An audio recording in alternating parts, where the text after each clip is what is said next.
Hi everyone, I'm Chrissy. I want to make this video.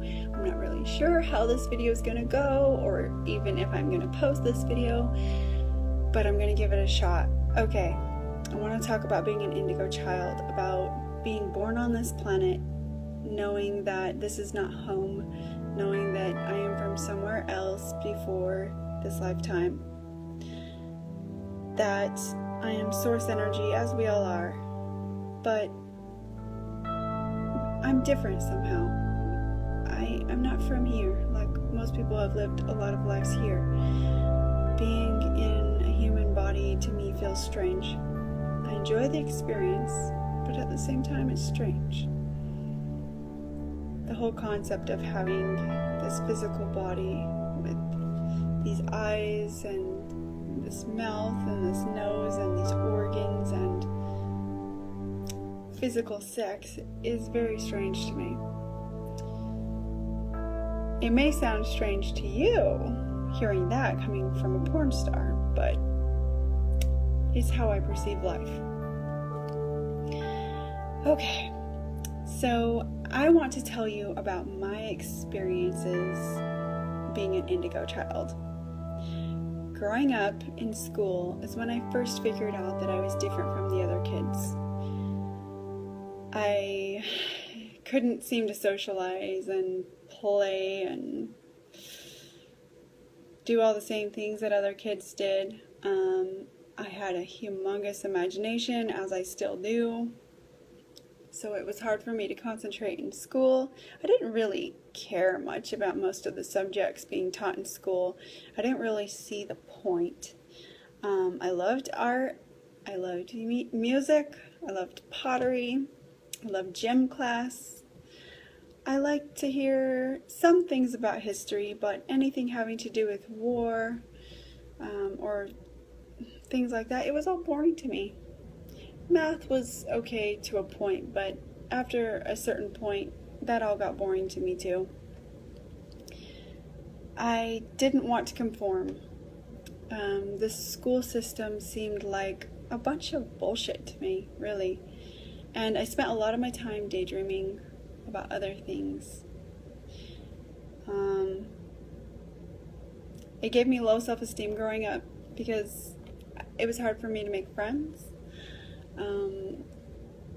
I also had low self-esteem because I didn't know why I couldn't just be a good girl and do my schoolwork and be like all the other kids. But deep down, I just knew it was a bunch of bullshit. I remember being 7 or 8 years old and seeing the politicians on television and seeing them argue back and forth and talk about the problems of the world and wars, and I saw right through it. I saw that they weren't genuine and that it was all just like a puppet show. I heard somebody refer to it as that once, as a puppet show. And I thought, yeah, that's exactly how I saw it when I was a kid. And I wondered why all the adults couldn't see that too. And it's interesting because there's still a lot of adults that buy all the bullshit on TV. I'm not saying that I have all the solutions, but I do know that it's a bunch of bullshit and that the political system is not in our favor. It never has been. It's there to keep us in a lower vibration and control us.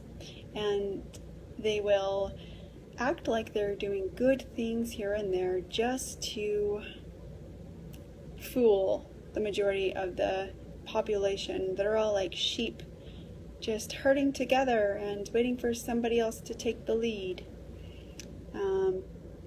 Yeah. Anyhow, got a little off track. Okay. So, I grew up loving to help people, not really knowing what I wanted to do in life, what my purpose in life was. But I was a very sexual being. So, I first, I graduated high school just because I knew that if I didn't, I wouldn't be able to get a good paying job most likely. So I did that, and I went to college for a couple years, got my degree in health and exercise science. Went to school for something that I loved, but not enough, I guess, because I never ended up using my degree. I ended up exploring my sexuality.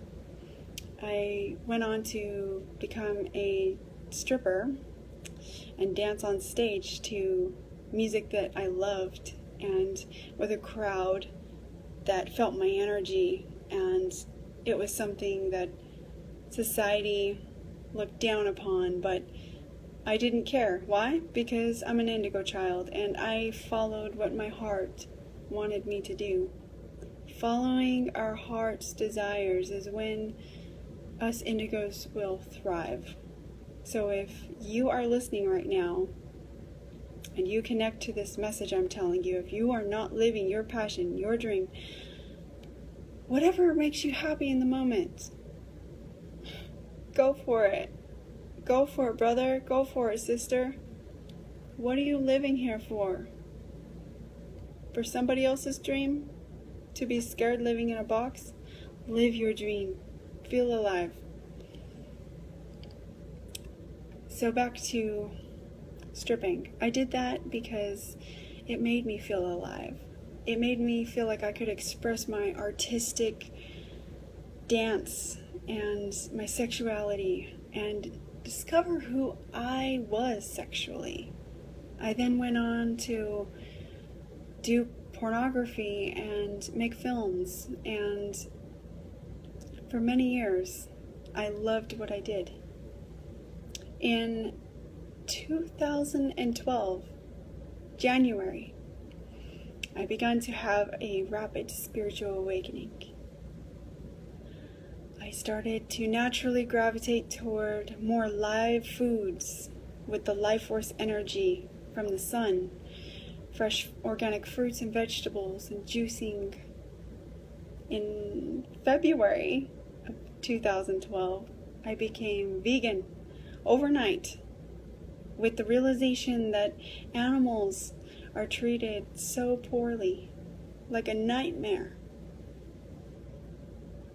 that I had been conditioned, like the rest of society, to love cats and dogs, and some birds, like parrots and things like that. But to turn away from the way that the rest of the earth's creatures are treated. And this awakening in my heart and in my third eye, my pineal gland, was quick. So I did this overnight. I stopped consuming animals, and I've never turned back. This has raised my vibration. This has brought more light into my body,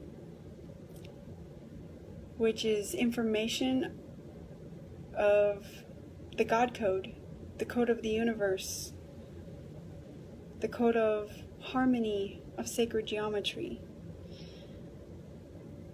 It's very intense sometimes, because sometimes it feels like I'm going backwards. What I mean by that is I cleanse things that are in me, and while I'm cleansing through them, I have to be with them. So they come up, and sometimes it's anger, sometimes it's depression, sometimes it's sadness, and I just have to be with this and transmute it.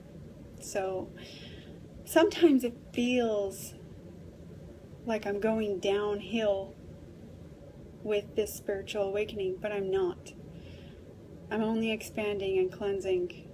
And when I'm in those dark moments, when I'm being with that disharmony that's coming out as this darkness, I have hope, and I get through it. And then I realize, okay, I was not going downhill, I was cleansing. And that's important for you all to remember. Don't ever give up hope. Be with your emotions. Just let them be. Practice meditation. Be in a meditative state. while you're going through these things, and allow the emotions to be, and love yourself regardless of what you're going through, and you'll come out the other side. Yeah. So, wow. Judgment. I used to judge people a lot, and I still do judge people. Sometimes my ego is very much in the forefront. That's when I'm judging. But I judge a lot less than I used to. I feel that I will walk this earth one day soon, like Jesus did. No judgment, only love and compassion for all living things, all brothers and sisters of the planet, and be a shining example. And wow, what else to say about spiritual awakening and being an indigo child? I see auras. I've always seen auras, but I don't see them in color yet. I see them with their transparency. So I see auras around every single person, animal, living thing, and things that we consider non-living, which actually are living things, just not in the way you might think. Everything is consciousness. Everything is alive. Yes, this matchstick has an aura. Yes, this bottle has an aura. Everything has an aura. I realize that I'm here to change the world. I realize that I was born on this planet so that I could go through suffering and a mediocre, ego-driven lifestyle so that I could have that experience to be more compassionate coming out the other side and more understanding. Basically compassionate, understanding, same thing. And that's what I'm becoming. I'm helping spread awareness of how badly animals are treated that are considered just meat, beef, pork, chicken, lamb, fish. They're living beings and they deserve love just like we all do. I'm helping to cleanse people's minds to help them remember that all animals deserve love and that we can live a healthy lifestyle without animals, and that it's actually very healthy for us to live off of plants that are fresh with life force energy. Forks Over Knives, everybody, a documentary on Netflix that I highly recommend everyone see and everyone show to their family. There's even a cookbook. I got it from my mom. She loves it.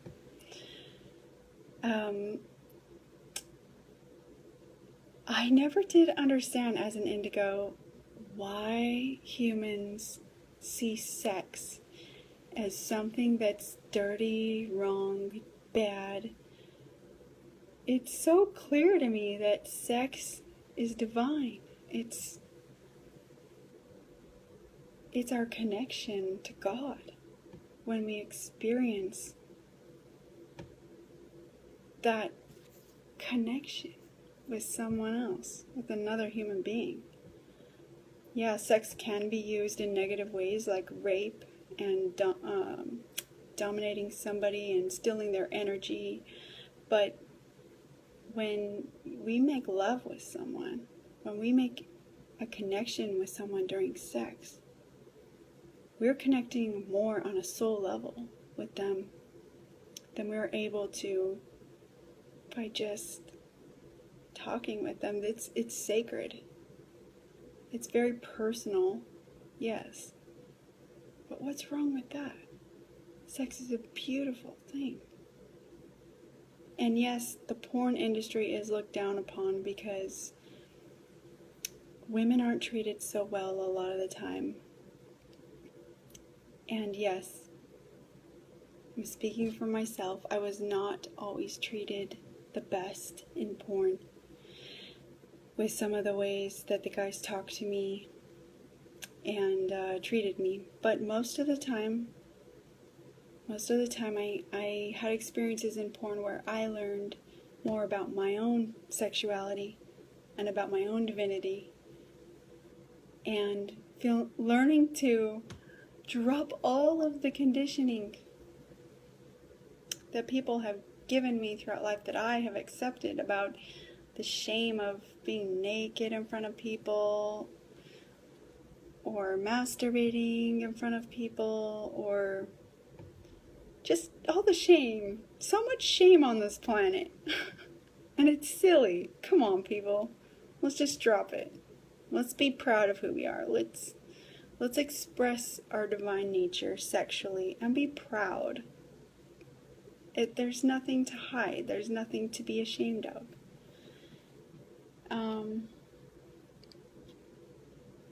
Yeah, so with my spiritual awakening, I have moved more into other interests besides having sex in films for the whole world to see. I actually am very into detoxing and cleansing and herbs and sacred master plants like ayahuasca. I love Mother Ayahuasca. She is one of my greatest helpers in this lifetime, as well as the master plant cannabis. When used with intent, the oils of CBD and THC are so healing. I've had some very amazing spiritual experiences, even similar to ayahuasca, with THC oil. I'm very into astrology. As I said before, kindness to animals and bringing awareness to humanity of how they are treated and how to live a healthier lifestyle, and energy healing. So I was actually given this divine gift called Terra Mai, and the ascended masters and the angels work with me to heal people through their chakras. So I can actually call upon the elemental rays of light of Sakara, which is fire, Sophael, which is water, angelic light, which is air, which we know as air, or Reiki, which is earth energy. And I can use symbols to extract energy blockages out of people, or I can reverse the symbols and put this loving, healing energy from the other side into people with the assistance of the ascended masters and angels that I call upon to assist me. And it's very beautiful. I don't even have a whole lot of experience with it yet. Only a handful of people, and it works. It's not like it's something that I have to practice and practice. I mean, practice does help, but it's worked from the very beginning. The angels and the ascended masters, they're there to do the work through me. I am just like a tool, like a vessel, an earthly vessel for them to work through, with permission to connect with the person's energy that I'm working on. And it's so cool. And I thought to myself, wow, there are people that have had amazing, miraculous experiences with this healing. And I myself have had this miraculous experience as well, when I experienced someone healing me with Terra Mai healing for the first time. And so I want to do this for a living. I want to share this gift with the world. So I'm going to be practicing for free on people that I know personally, which I have. I've been practicing on my sister. I helped her so dramatically. I've been practicing on my nieces and nephews, and I'm going to continue to just practice and practice until finally, when I get out of making adult films, I'm going to do this for a living. We'll see where my journey leads me. I believe I must have been a shaman in a past life because I am so drawn to ayahuasca. I'm so drawn to the Amazon rainforest and living a natural lifestyle. I purchased an organic farm down in South America in Chile back in just a few years ago. That land was taken from me. I was deceived, but that's not going to stop me. I'm going to buy more land, and I want to invite people who are of good-hearted nature, like myself, to live on the land and to live in earth ships. If you don't know what that is, it's basically like cob home that's made from the earth, and it's totally self-sustaining, so it's really awesome, with a huge organic garden and a community just living together, helping one another, living without money as much as possible, because that's how we're going to take our power back as humans, really. I mean, do we want to rely on the government to take care of us? They're spraying us with chemtrails like bugs, like we're insects, trying to keep us from ascending, from awakening. The waves of energy coming into the planet right now, since around December 21st, 2012, just as the Mayans spoke about and predicted with their calendar. It wasn't really so much of a prediction, actually. It was more of just an astrological change that they mapped out. We are entering a new age. We are entering the golden age of Aquarius. And it's all mapped out in astrology. This is a real thing, people. So it's pretty exciting. The energies coming into the planet right now from the central sun are affecting all of us. So if you feel like the past few years have been super intense for you, we are all feeling it. We're all going through it together. And this world is never going to be the same. This is a very exciting time to be alive. It's a very intense time. And it's really hard sometimes, but don't give up. I'm going to do great things, as I already am. I consider myself a light worker because I remember I used to think too much about other things growing up in my early 20s and as a teenager, caring too much about what people thought of me, about the way I look like, and things like that. Not that I, don't still care about my appearance and things like that. Of course I do, but that's not why I'm here. I'm here to change the world, and I want you to join me. I want you to find people, if you feel called, that have the same kind of interests as you. And if you feel like you can't find anybody in your own community, get on the internet, get on YouTube, get on Facebook. I think there's a website called meetup.com where you can find meetups of people who are just like you. No matter what it is, there's a group out there. I don't think I've ever shared so much of myself in a video that I am going to be putting out on YouTube. And it feels really good. Why am I doing this? Because I don't give a fuck about what anybody thinks about me anymore. I mean that in a really nice way. It's a really freeing, good feeling. And I want to share that with you because I want to encourage you to be more yourself too. I love you all. Truly, I love you all. You are my brothers and my sisters. And I hope you enjoyed this video. I hope you got something out of it. I will talk to you soon. Namaste.